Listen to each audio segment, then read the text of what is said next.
How to choose your career. Career कोणतं choose करायचं हा प्रश्न हमेशा सगळ्यांनाच असतो. तर या व्हिडिओमध्ये त्याचं उत्तर मी तुम्हाला देणार आहे. बहुतेकदा तुम्ही बघितलं असेल की इंटरेस्टनुसार करिअर चूज करा, पॅशननुसार करिअर चूज करा. ही पण एक बेस्ट मेथड आहे, छान मेथड आहे. परंतु सेकंड मेथडसुद्धा जरुरी आहे.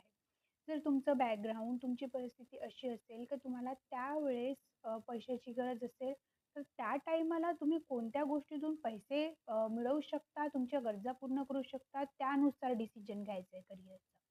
आणि सेकंड, जर तुमची परिस्थिती अशी आहे की तुमच्याकडे तेवढे अवेलेबल बॅलन्स आहे की तुम्ही दुसरं काही करू शकता पैशांच्या व्यतिरिक्त, मग अशा वेळेस तुम्ही फॉलो करा तुमची पॅशन, तुमचा इंटरेस्ट. जर ते पॅशन, इंटरेस्ट सहजासहजी करिअरमध्ये बदलणार असेल तर ठीक, त्याला वेळ लागत असेल तर तुम्ही वेळ देऊ शकत असाल तरीही ठीक.